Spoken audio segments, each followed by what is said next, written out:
Hey everyone, Ben Coomber Radio. Well, another transatlantic show.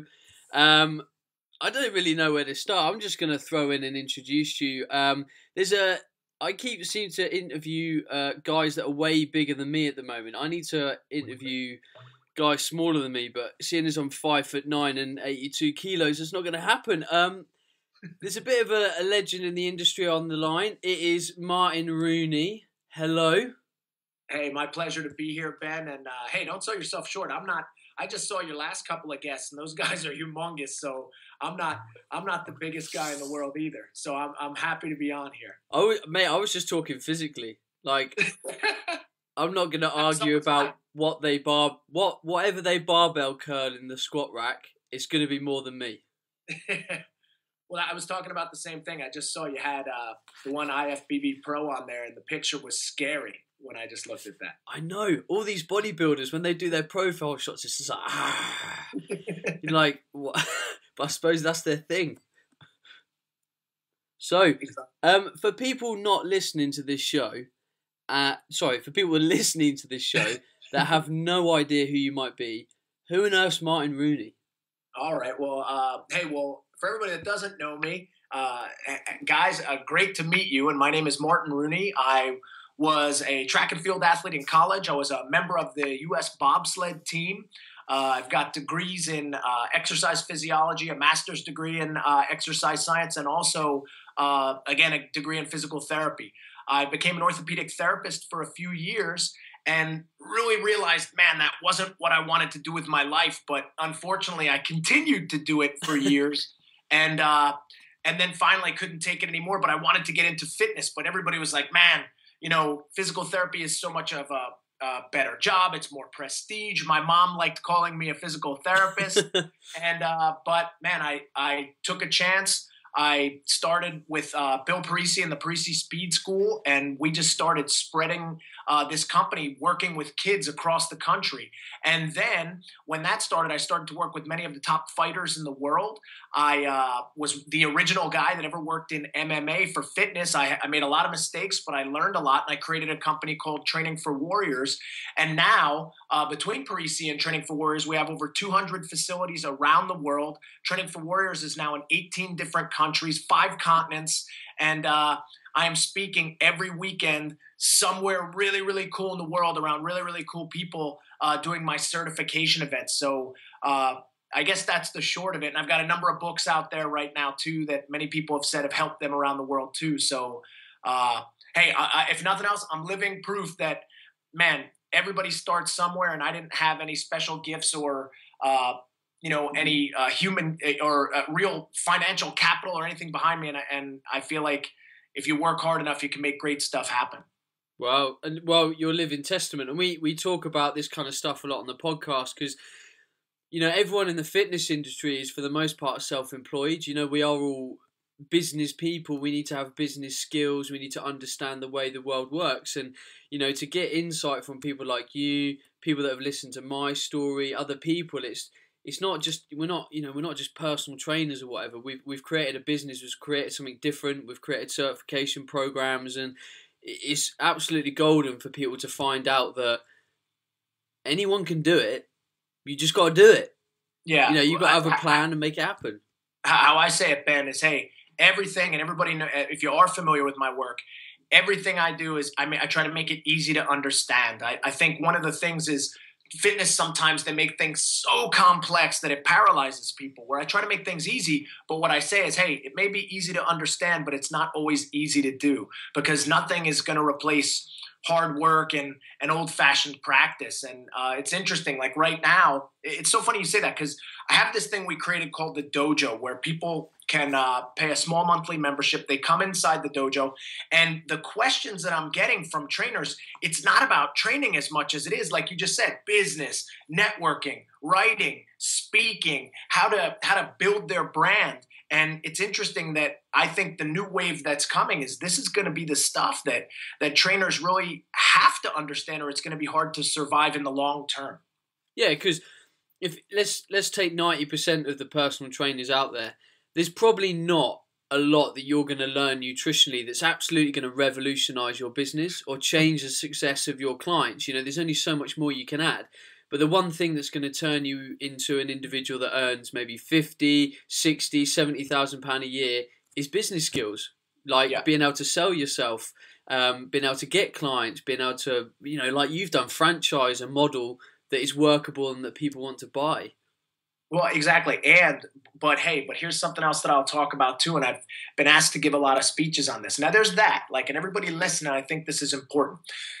You want to figure out strategies. There are business techniques and there are internet things you can do and social media. But what I will say is what I am going to be speaking out this year a lot at the seminars is, hey guys, you can't forget though to be great at what you do. Mm-hmm. You still have to be a great trainer. You still have to be in shape. You still, even most important maybe that everybody is forgetting is you got to be a great coach. You got to be able to motivate people because, hey, the business stuff might get them in the door, but if you're not great, you're not going to keep them. So I think everybody is forgetting to talk about this. And this year, what I'm going to really focus on in my speaking is how to be great. Like, don't forget that, man, you've got to be engaging and on fire and somebody that these people look up to. And the business sales tactics and things, which are all over right now, hey, they're great, but they're not going to sustain you if you forget the fact that you got to be a great trainer and a great person too. So Martin, when I was asking a few questions around the internet, trying to find out what kind of guy you are, they said, man, this dude's one of the most passionate people in the fitness industry. And it's true. You mentioned talking a lot around the world. Are you in the UK sometime? Yeah. So, man, I've done, why I love the UK, obviously, is I go to so many countries. When I can go to countries where their primary language is English, it always makes things easier. So, man, when I, for instance, Russia or Brazil or Japan, they're super exciting, but man, the language barrier makes the seminars more difficult, and I know things are lost in translation. But so I've done 2 seminars, 2 certifications in London. We've done 2 in Scotland, but hey, we're coming back. We're just announcing it for everybody listening in the UK. July, actually, I just put it in. So it looks like July 19th and 20th, we're going to be back at the university. And we're going to do a cert there. It's going to be massive. So, because I get so much interest from the UK, and so we're going to be announcing this soon. But man, I always have a blast when I'm over there. And one thing I will say, and everybody listening that gets it, the one place in the world when I do a seminar and it seems like the crowd has a better sense of humor than me, a hard sense of humor, is with the British, man. Like you got to be ready for that sense of humor when they're ripping into you. But I have a blast with it, so I can't wait to get back, and I'm excited to shoot across the pond for Scotland again this year. Nice. Repeat your location and date again because you kind of broke up slightly. It was in July. Yeah, so it's going to be July 19th and 20th. It looks like we're at the university. I forget the exact name of the university right now, but it's outside of Edinburgh. And it's really neat that we've booked this venue, and it looks like it's confirmed. But I'll be announcing this to everybody. It'll be on the trainingforwarriors.com website, as well as in our newsletters, our free newsletters. So I will have that information out, but it looks like it's confirmed. We're finalizing the final details, but I've had so many requests for the UK, and man, I always have such a great time in Edinburgh, and I have a lot of really good friends there. So I like to kind of base it there, and it's easy to get to for everyone as well. So man, if you're in the UK, don't miss that one, because that's probably going to be the only one this year, because I've done about 5 or 6 events in the UK, and I did Ireland. We did Dublin. I know it's not the UK, but close enough too that we did Ireland only a couple of months ago, and that was legendary too. Guinness Factory made the trip. Mate, you're going to all the best cities. Dublin is beautiful. Edinburgh is it's off the chart. Edinburgh, I love it as a city. It's incredible to visit for a couple of days. Well, hey, this year too, if anybody's interested, we've got we got Sydney and Melbourne this year already scheduled, Puerto Rico. So you're absolutely right that what I am trying to do is not only share that message and the passion, but also see some pretty incredible places. So hey, at the end of this month, I'm doing Antwerp, Belgium, and then which isn't far from everyone. But then I'm going to shoot to Paris and do a little workshop in Paris that next day too. So man, I'm the Eiffel Tower jumping Rooney shot is coming. Be ready. Martin, do you have a wife? Yeah, well, hey, not only do I have a wife, this is what shocks people. I don't just have one daughter. I don't just have two daughters. I don't just have three daughters. I got four daughters. So I have four daughters. I have, my wife, and yes, and they are all on board. Some of the first words. I was going to ask, do you ever see them? Yeah, yeah. Well, it's the magic relationship. When you're never around, they really miss you. So what it is, and I just wrote about this today.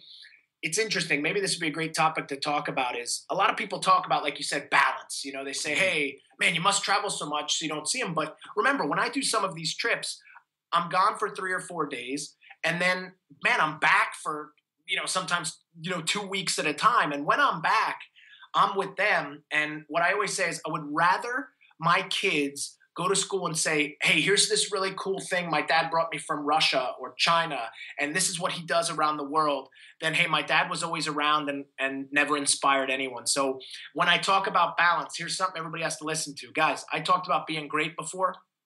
If you want to be great, there's going to be sacrifice. I mean, if you want to be great, then you've got to be the best in the world in certain things. But to be the best in the world in certain things, other things are sometimes going to not get your full attention. So yes, it is a balancing act, I guess you could say, but it's a tough one. And you know what?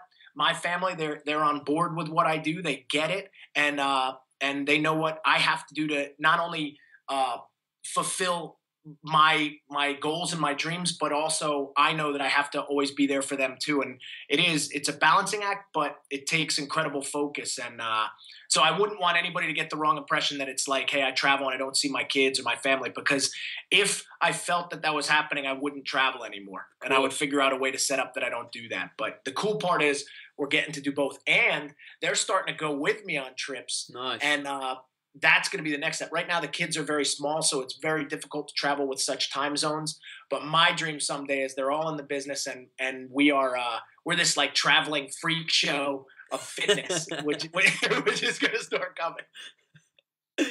Nice. It's nice that you talk about balance, because you wrote about this yesterday and I wrote about this last Friday.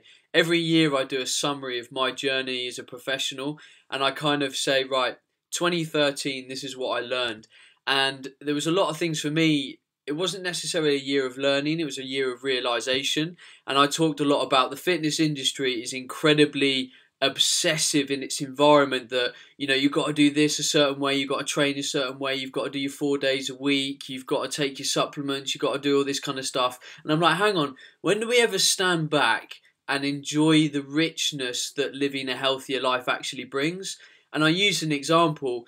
I went snowboarding at Christmas, and I sat down at lunchtime, like 2 o'clock in the afternoon. I said, do you know what? Really fancy a beer.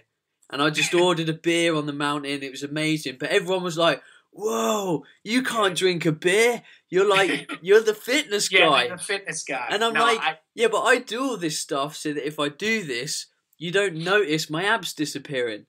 And I came to this point that we do all this stuff to create more balance and more opportunity and a richer life, rather than a life that's totally separate to everyone else's. Absolutely. And hey, another reason why I like going to Europe so much is I don't experience that so much. So I will say one of the challenges, and man, you hit the nail on the head. It's almost like this world of absolutes, like, oh, you're a fitness guy, so if you ever had a piece of chocolate, now you're not a fitness guy anymore. Or like you said, if you had a beer. Hey, I did an event in Germany and they gave out beer at the breaks. So it's also a cultural thing where it was interesting that if you're not going to have a beer in some cultures, now there's something wrong with you, whether you're a fitness guy or not. So, I will say that too, that man, I really do believe if you, in moderation, if you train hard and you train right and you're exercising, you're eating well, hey, man, the science and the studies are out there. A couple of beers and definitely a couple of glasses of wine, in particular with food, sometimes they show to a certain point maybe it increases longevity of life. Now, I don't know what is true or not, and I'm not a big drinker with all the kids in the house that we have, but hey, everybody knows I'm not afraid to go have a beer in Germany or wherever else I go. And it's unfortunate if people feel that way, but usually that the people that feel that way are the ones that aren't really getting it done in the first place, which they need to check a lot of other things first before they worry about that. But you said it best, man.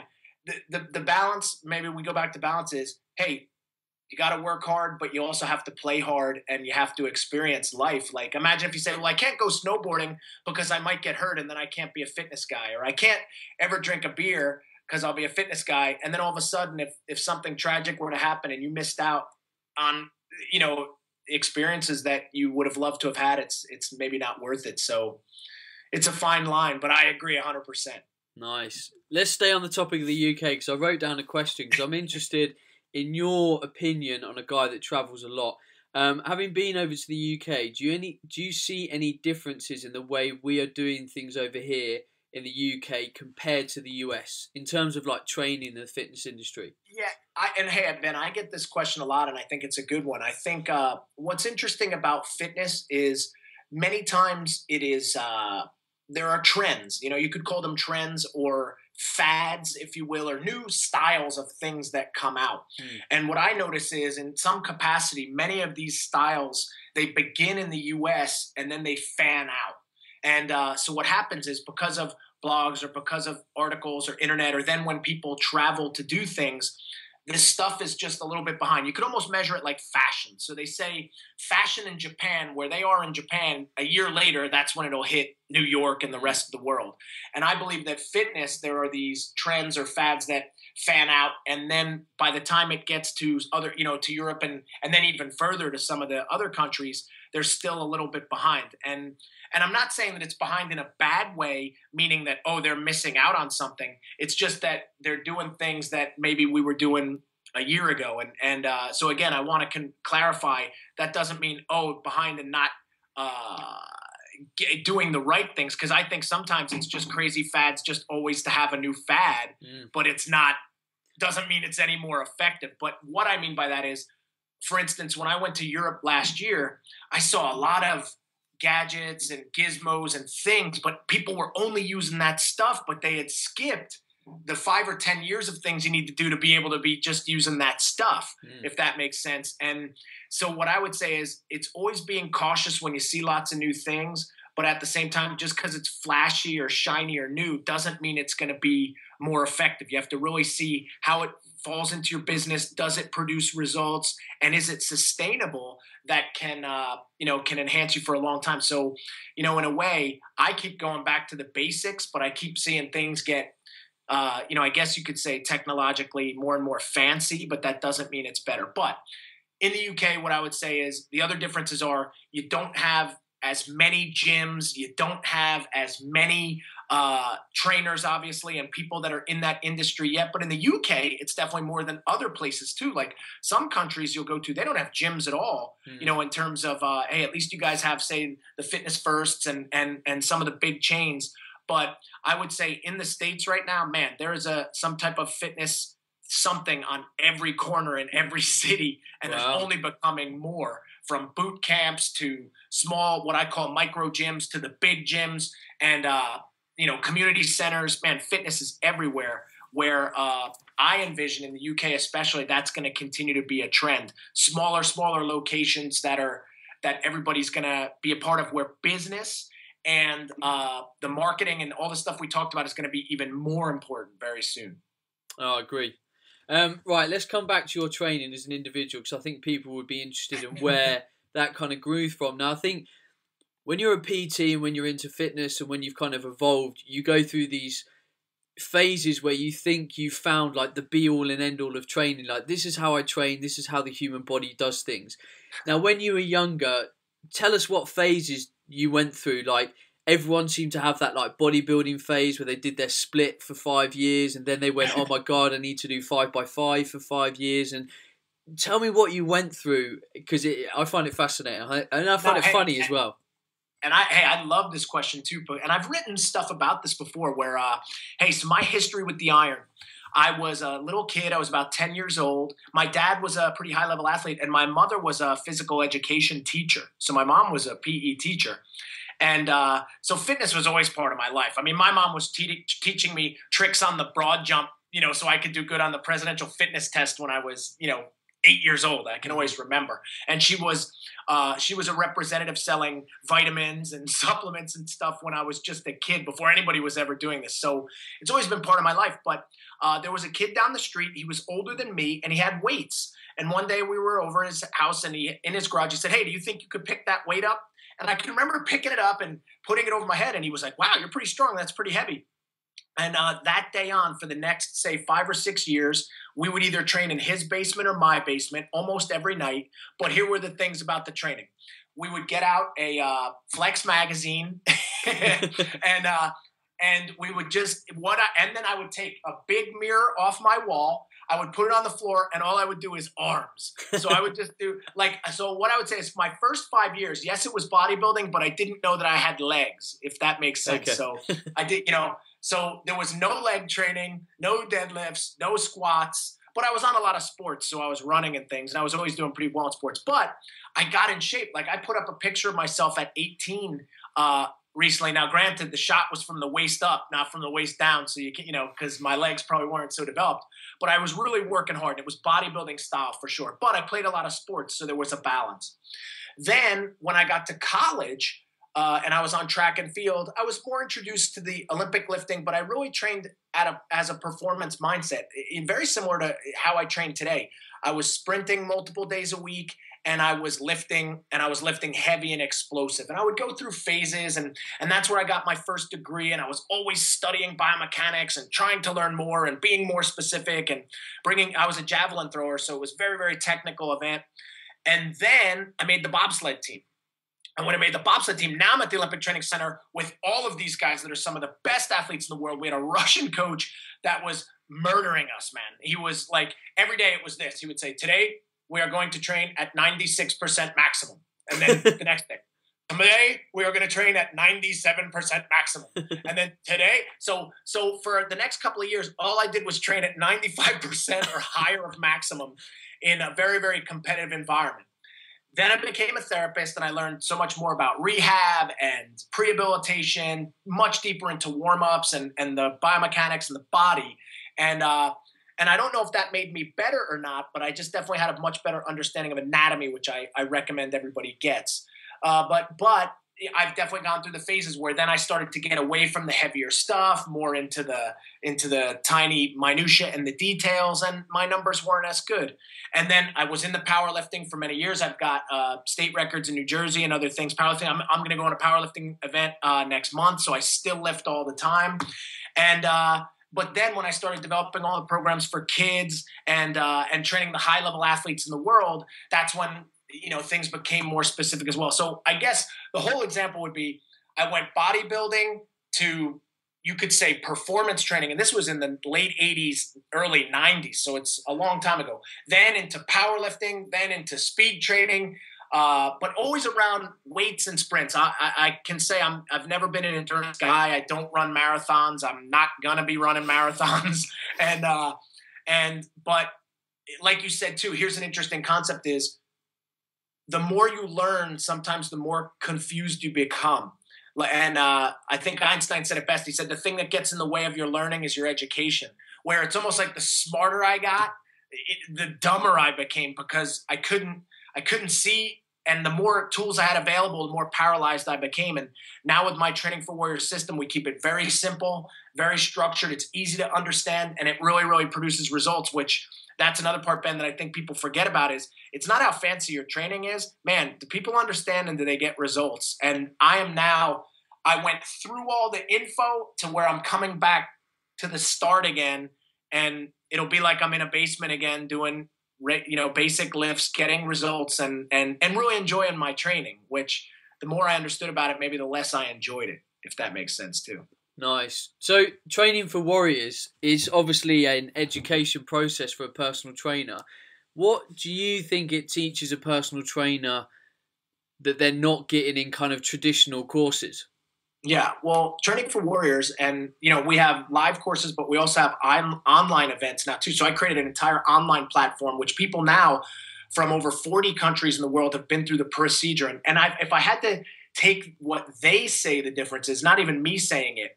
It seems what a lot of people are missing. Hey, every system has technical stuff. Every system has the minutia. But what Training for Warriors has, it's a system that it's very easy to understand. So you know how to start, how to finish, what to do, and when. Mm-hmm. And probably the next big separating factor is the motivation and the coaching. So I really focus a lot on motivation and coaching. So here would be my example. So watch, Ben. What I ask people all the time is I'll say, hey, do you think eating broccoli is good for you? Yes, I do, mate. And people will say yes. And I'll say, do you eat broccoli sometimes? I do sometimes. Yeah, and so people say, and every trainer will say yes, yes. And I'll say, okay, great. Does every person you're in contact with eat broccoli because of you? And that pause, that's when people go, no. And see what I say, Ben, I don't care that you know it, and I don't care that you eat it. If you can't get anybody to do it, it doesn't matter. And that is what Training for Warriors, that's that separating piece. Our system, we have these motivational messages, these techniques, these coaching strategies that we get people to do it. And that is, that's where I'm really focusing a lot of my time. So you know how you said, oh, Martin, he has passion, or Martin, he's motivating.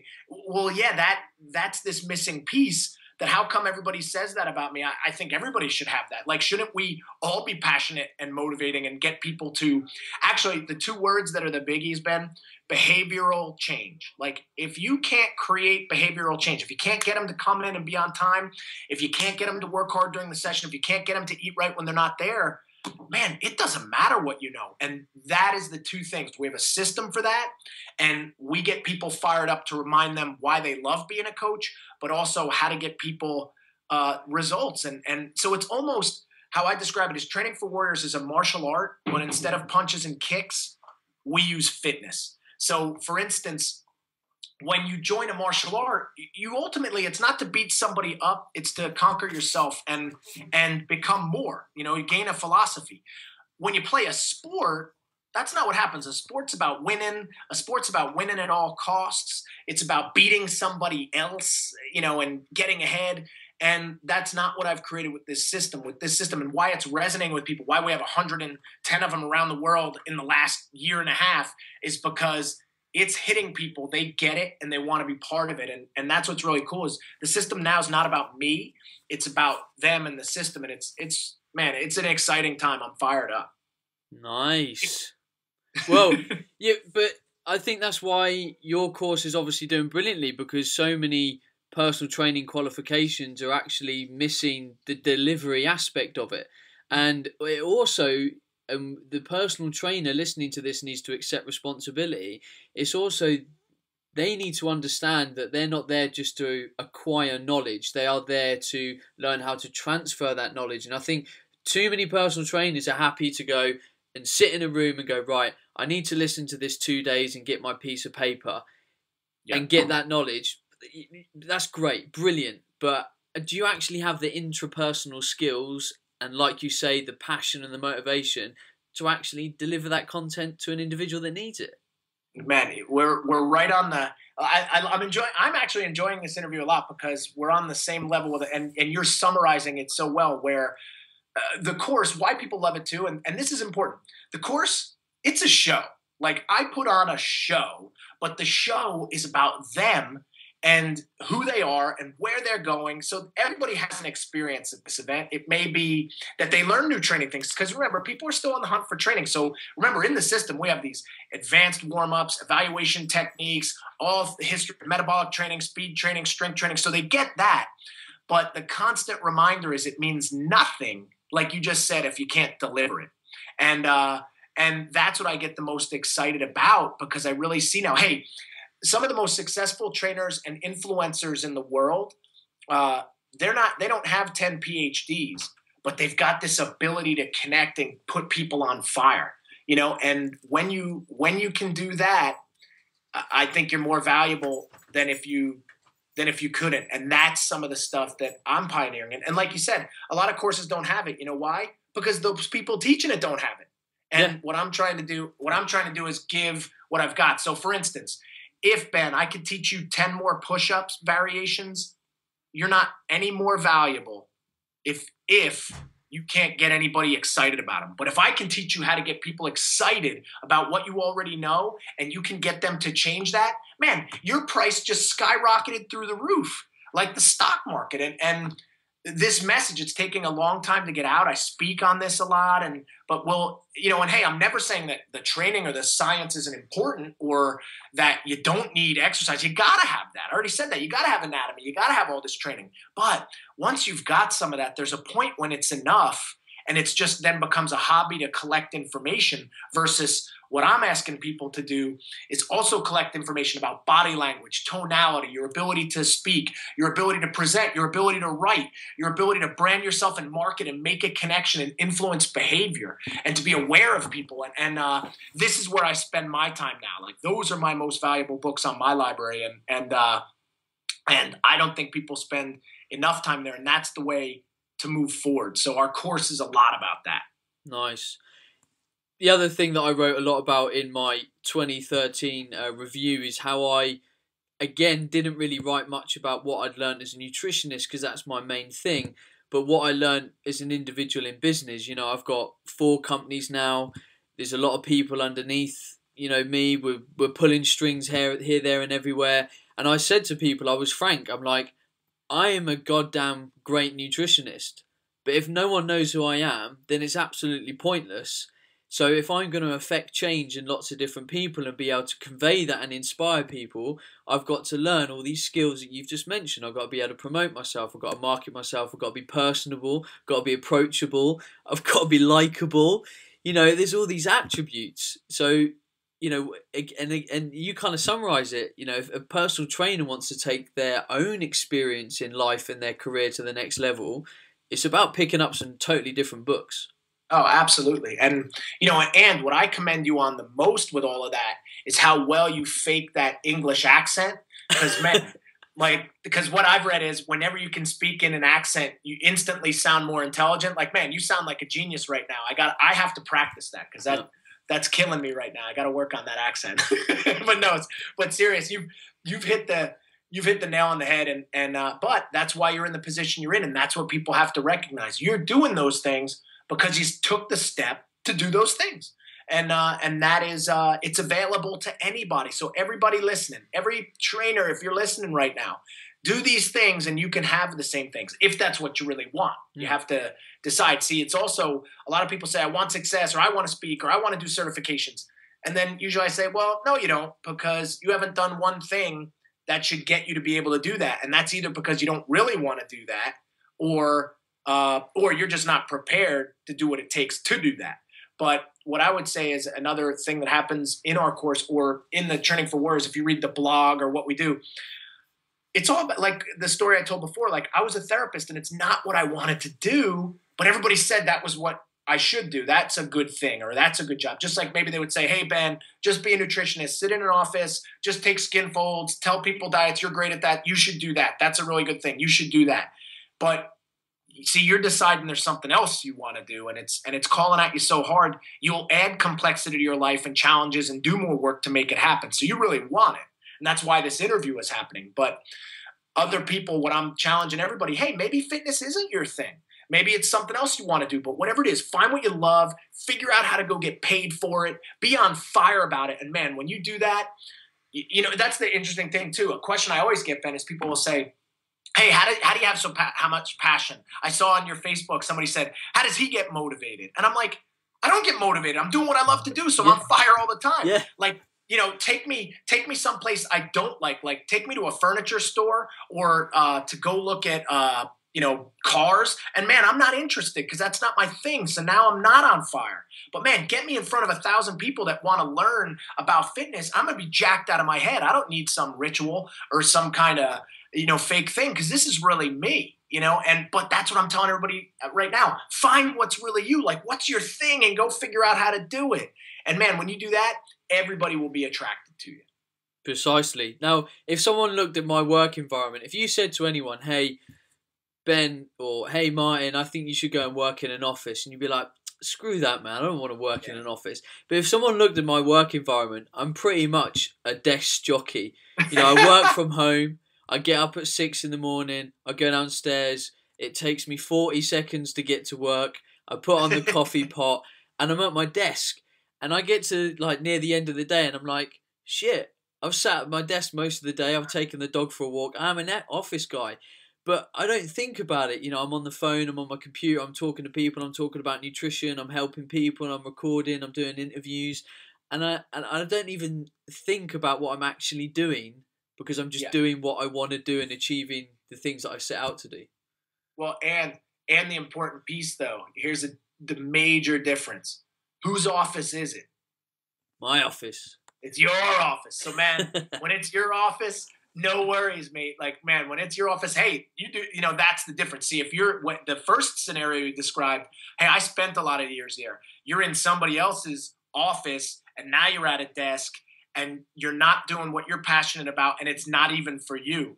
And that's what I was saying before, that the big trend I'm seeing in the States now is everybody's trying to get in their own office. You know what I mean? Like everybody's like got their little space, their gym. And I think it's the greatest thing in the world. It's just, man, there's, as you just said, there are a tremendous amount of challenges when you go into your own thing. Like the studies will show, you start your own thing, you got a 90+% chance of it being out of business in 5 years, unless you're great. And you got to be prepared to suffer and be great. And you're fighting the good fight. You're doing it.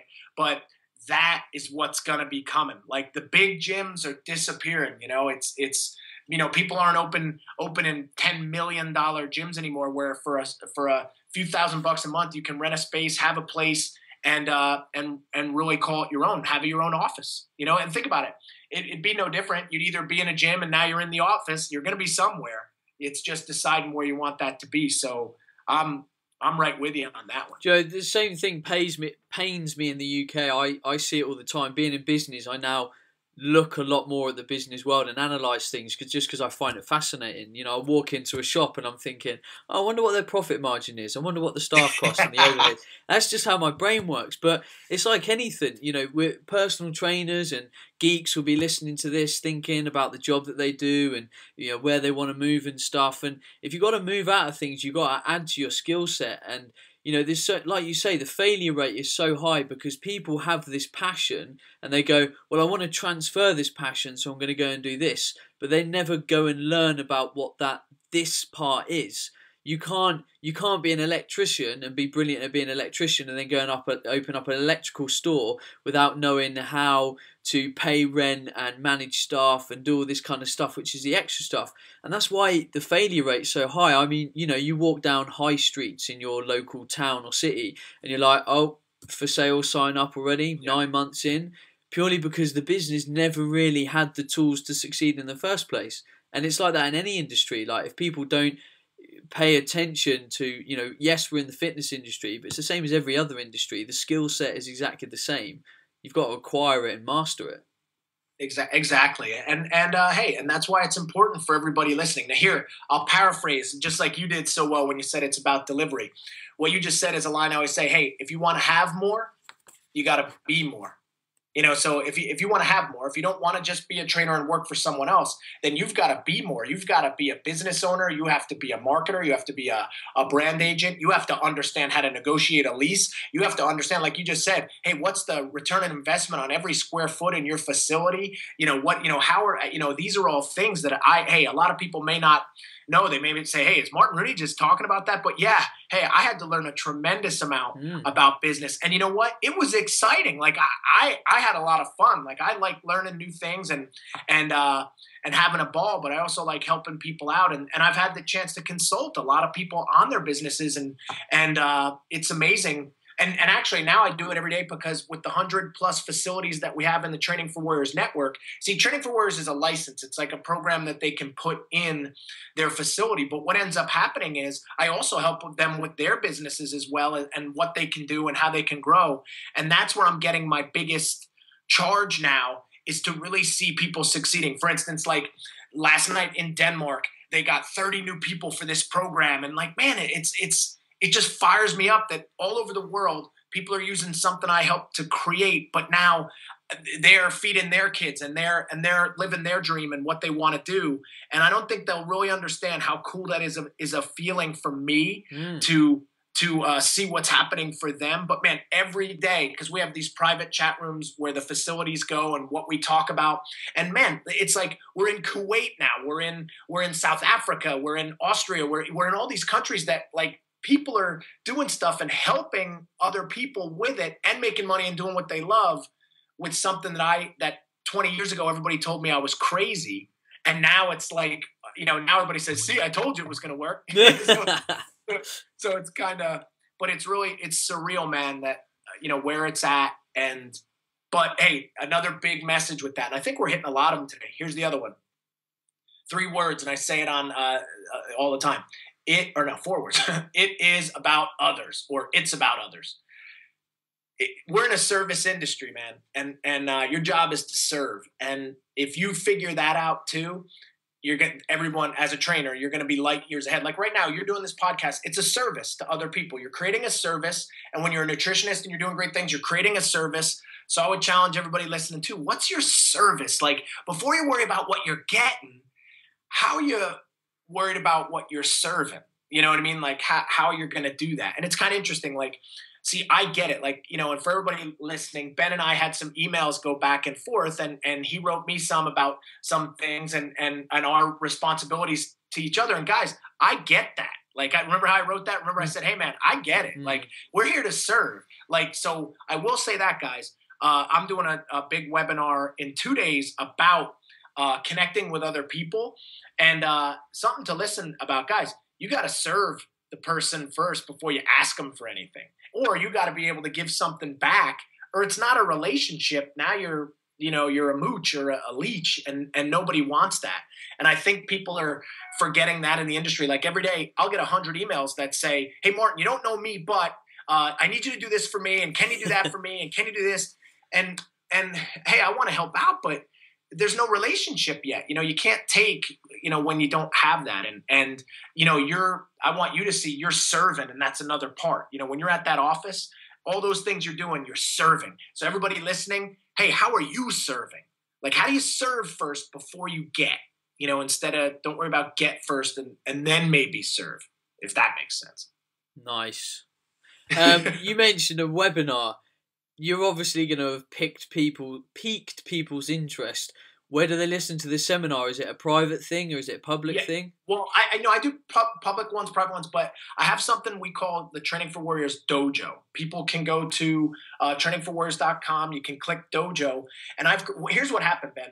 Just like you're saying, right now I'm getting hundreds and hundreds of emails a day. I'm getting 100 Twitter direct emails. I'm getting 100 Facebook emails. I'm getting 100 of my 2 or 3 different personal emails. Questions. I can't get back to everybody anymore, or everybody. And for many years, I was always doing that. But now I don't have the time. So what I did is I created a dojo, a service, where now for a small amount of money per month, people can go there, but they're going to get their questions answered. I'm going to do them on video. I do monthly webinars on topics that they can select. So this month's is on connecting and building connections with other and social networking and branding. I think it's going to be huge. And then those webinars stay inside the dojo ongoing. So it just becomes a tremendous amount of content. So I send out weekly motivational emails. Ask Coach Rooney questions on training or philosophy, whatever they want to learn about, and they get the webinars and they get interactive Q&A that I answer all their questions too. And you know what? I have fun doing it. The people that are serious get their questions answered, and it helps me still feel good that I'm serving everyone to the best of my ability. But at the same time, like we talked about, but I get something back too, Sure. So it's kind of it's exciting. So if anybody's interested in checking it out, you can do it a month at a time to see where it's at. But man, we've already got, we're coming up on 500 people in the dojo already, and we've just launched it. And the more people I get in there, the more incredible stuff I'm going to offer. So, it's really, really cool. Mate, that sounds awesome. Credit to you. I like it. I love it. So we need to give something back and maybe answer a few of the questions that were posted on social media earlier. So I put a shout out on Facebook and I selected a couple of the good ones, or they might not be good. We might rattle through it quickly. Anyway, Adrian Pell, he says, hey Ben, can't wait for this podcast. Martin is an excellent guy. I would like to know if he has any rituals that he performs to get himself motivated on the day of an event, presentation, to get himself in game mode. Now, we've covered that. This is an interesting bit. I'm also interested if he meditates. Well, I would say, and I saw that question. What was it? The name was Adrian? Adrian, yeah. Yeah, so Adrian, hey, great question. And I wouldn't say I don't have any rituals. Like, here's what I would say. You know what my ritual is? Because some people would say maybe I'm crazy. And everybody that knows me well knows this.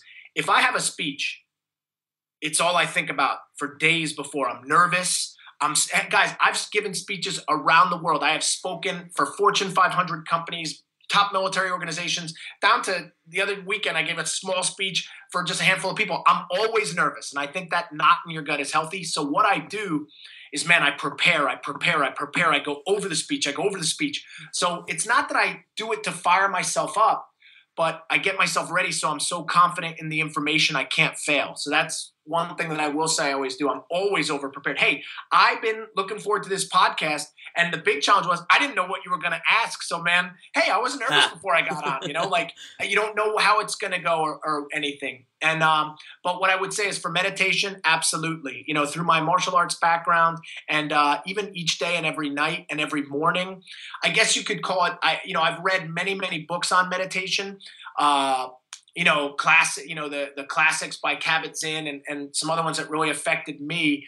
But what I would say is I definitely work on my breathing, and I will focus at periods of time during the day on either what I have to do, clearing my mind, where I'm at.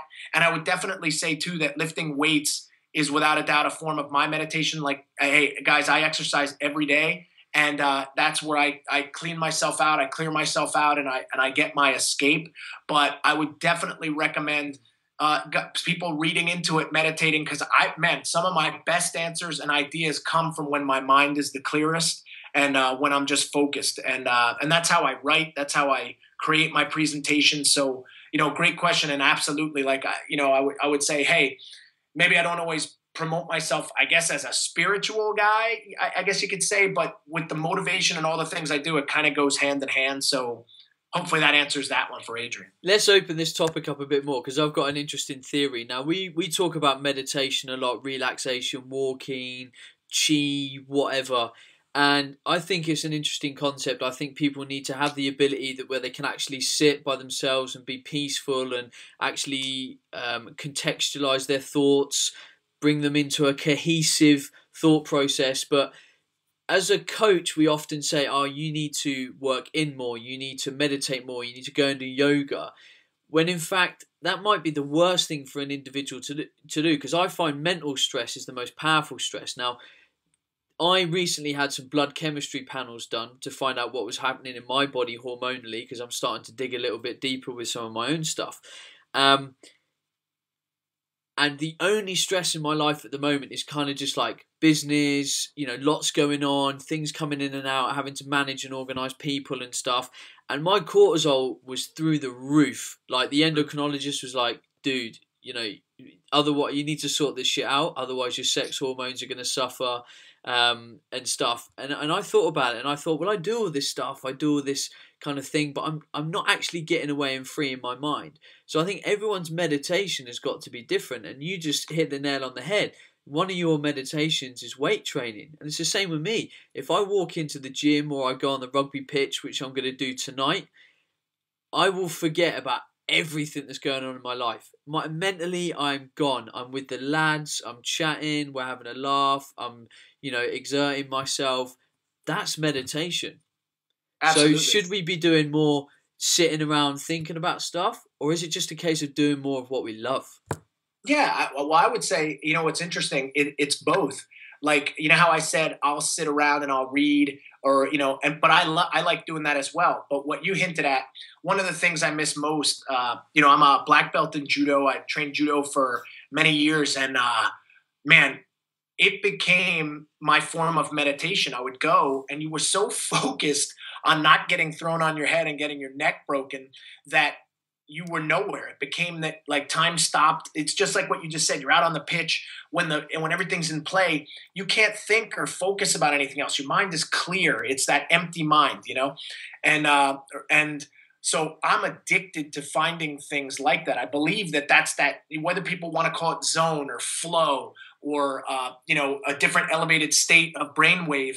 Like I always want to be finding things that do that. Now, for me, a good read or, a sport or lifting is definitely that for me. So yeah, when I say sit around, it's not like I sit there on a couch by myself and laser, because then you have too many things that are going to enter your mind that you're going to be focused and nervous about, like you just said. So, I would say, my advice definitely, man, add more of that, because what you just said about the levels and your stress, you got to make sure that you're finding those things to balance that. And I do it, I do it every day. It's kind of interesting. Another little philosophy of mine: nutrition, exercise, and sleep, they come first in my day. So like, hey, my workout is planned out. I got a big workout that's coming after this. I get my sleep every day. Nobody knows that. Everybody knows we cannot interfere with that, because that's how I can do what I do. And man, I just don't put the wrong stuff in my body. And like, that's my start. And so instantly my meditation's built in there a little bit. I'm getting enough sleep, which is going to keep everything regulated as well. And I'm eating good, which now you're not having problems that cause more stress. And it's interesting that those are the three most people can't get right. And that's our job. So everybody listening in the fitness industry, your job is to create those three and maybe make fitness meditation for them, and you'll have tons more people. Okay, awesome. Let's try and wrap up these last two questions so you, my friend, can get to that workout. Dougie Scott, or Doogie, depending on where he's from in the realm of the Facebook sphere, asks how much weight you cut for a powerlifting competition. Do you start as a chubber and then cut in?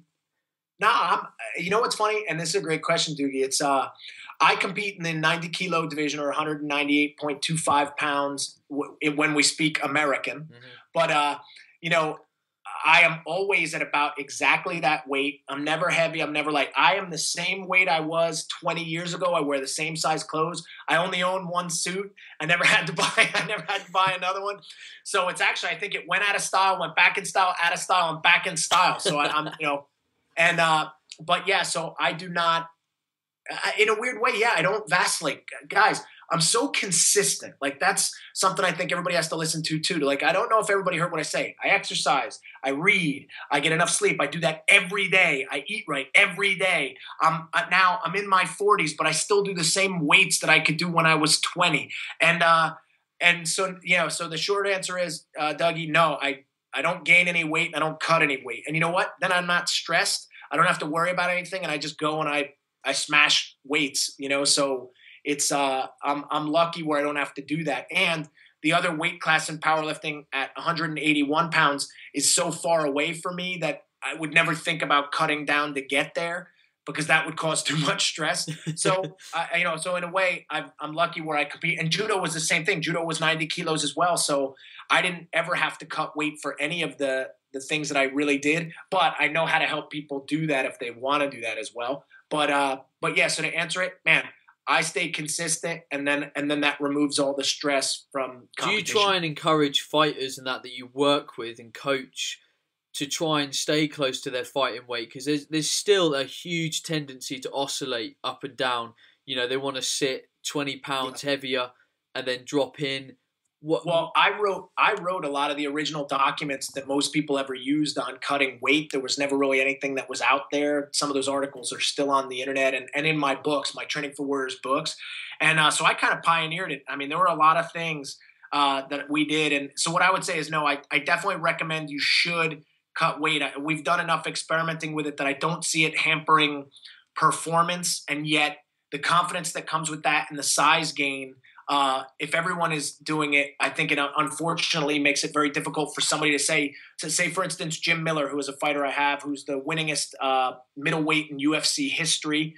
And, he'll cut 20-something pounds to make weight, but sometimes he's still the smaller guy in the ring. So if he was to really come in 20 pounds lighter and then fight a guy 30 pounds heavier, you could be at a tremendous disadvantage in terms of the strength of a punch or a kick. Now, I've tried to study it best I can in terms of its effect on hormonal profiles and endurance. But man, our guys, we've been winning for 15 years utilizing this process. So I don't want to feel bad by saying I do recommend it, but because it's scientific, you got to be very smart. You got to have practiced this. You got to know what you're doing. And I would definitely not recommend it for anybody just to do it. These are the highest level professional athletes in the world. It's their job. They're making hundreds of thousands of dollars to do this. And therefore, there's going to be extremes when that happens. But at the same time, I would say I still recommend that in the case because of where the sport is right now. Nice. All right, last question. Philip Goulding asks, when are you going to release your lower body manathlon? Mantathlon, as I love doing the upper body one to check my progress every once in a while. Well, hey, a great question. I get that one a lot too. I created this thing called the Mantathlon. You can find it on tnation.com, or the videos you'll see. It's on YouTube under me if you type in Mantathlon. And what it was I wanted to create a physical test that tested not only strength and athleticism, what I considered the base of athleticism, but also endurance. And so you had to complete 5 exercises utilizing mainly the upper body and core for a certain number of repetitions within 20 minutes that you had to finish the whole thing, but you only get one chance at each exercise. And it's man, super, super demanding, and we've used it around the world, and people love it. And so tell me what it is. Now I want to know. I haven't seen this. I need to know. That I'm giving you the teaser. Everybody has to go check it out. Fuck. But but like I said, it's 20 minutes of me doing it too, so you can see the videos. Okay. And really, really tough. So it involves bench press, overhead press, chin-ups, dips, and bicep curls, essentially, with a barbell. And each one has a different percentage of your body weight that it took me a long time to figure out a right one. You get one chance. If you complete 20 repetitions, then that's the maximum, and you put it down. And the goal is to score 100 on the test. But I haven't really seen – I've had a few people say they did, but I never saw the video of it, yet, or a couple of videos maybe. But it's very, very demanding. But people love it because it's a way to also measure themselves, how strong they are in relation to their weight versus just pure absolute strength, but also their endurance as well. So it's a great test. And so the question always becomes, when am I doing the lower body one? And so here's the answer. We have a lower body one, but the only reason that I haven't released it is I'm just worried about the damage that it causes. For instance, imagine hypothetically that you're squatting, say, 1.5 times body weight, then deadlifting 1.5 times body weight, then lunging with, say, 1 times body weight, then something else. It's too demanding, and I believe that people would get hurt in the attempt, and that's why I don't want to put it out there. So I'm still tweaking to figure out a way to put it out there that it's something that people could do, but they could do it safely without somebody injuring themselves. And see, I think the Mantathlon is fine for the upper body. And so hopefully that answers that. So we've been playing with a lot of protocols, but like I said, the guys are so sore and so wrecked for a week afterwards. and these are trained athletes that I cannot release that to regular people and have them really hurt themselves. But I'm sure I'm going to put something out there, and maybe with a disclaimer like that. But again, my goal is to help people get better, not to tire them out and make them sore. And, and that's why I have to battle with my own integrity, that the last thing I ever want to hear is, hey, Martin Rooney did this thing and everybody's getting hurt doing it because they're just trying it for no reason, if that makes sense. Well, I, for one, am going to look up this challenge, and I have a very sadistic rugby coach who takes us for our kind of training, and he loves this kind of stuff. So if I think I could do it, I'll send him the link. Well, not only that, but tell him it'd be a great way. Being serious, a lot of teams are utilizing it all over. So it's a test. So think of it as an evaluation. And man, you're gonna see. Watch, I bet and this would be really interesting for rugby because it's great too. But I bet that the guys that score the highest are going to be some of the more fit, faster guys that are also out on the pitch. Now, it doesn't mean they're a better rugby player, but they're going to have more of the athleticism to do it. And, hey, some of your bigger guys, like your props or something like that, that maybe the guys are really heavy, these guys, it may show them that, man, they're really weak for their weight, and now they're not as effective. So, for instance, when you look at the best players in the world, these guys, yeah, of course, they're jacked, but they're also very strong for their weight, which allows them to be fast and effective. But to just be big and weak, even though sometimes we may think that certain positions require that, say in the scrum or something, but that's not. This will show you who your guys are, and it'll create a pecking order. And man, it'd be a lot of fun to see the team go through it. So I'm telling you, you would have a ball. Nice. All right then, Martin. We probably better wrap up before iTunes closes us down. I could sit here and talk to you all day, man. You're fantastic to talk to, and I love where your head is at in terms of what you kind of do in your work environment and stuff. Look, if people want to find you, hit them with the links that they need to know. Yeah. So hey, on Twitter, I'm Martin Rooney 1. Go to Training for Warriors on Facebook. We've got 41,000 people on there interacting all the time. My personal page is already full, so I put all my same updates there. Instagram, I am the Martin Rooney, and YouTube, just type in Martin Rooney. You'll see I've got hundreds of videos up there, and when you click it, it'll take you to that page too. So there's so much resources out there. But hey, if anybody's listening and you were intrigued, man, check out on trainingforwarriors.com for upcoming certifications. We're going to be announcing that UK one soon, I promise. And man, the dojo, if you liked anything you heard and you want more content and more personal attention and more stuff answered, or you're interested in business or training, I'm trying to do my best service to create so much value that people would say, man, this is incredible what he's putting out there for us. So, hey, I look forward to hearing from people, and hey, I enjoyed this call too, man. Like, so it's one thing that people don't recognize is that it's one thing to get a person on to interview, but it's another thing to be able to ask great questions, because it's really the questions that are the most important, not the answers from the guy. And you crushed it, man. So it shows, hey, everybody listening, Ben Coomber knows his stuff, and he's a smart guy. So now we just got to get his hormonal profile right and get him on the rugby pitch more. Yeah. Well, again, thank you very much for being on the show, Martin. It's been excellent having you on a guest. And look, if you're listening, take these points on board. Don't just sit there and idly listen. Don't just think, oh, that's really nice. Martin makes some really good points.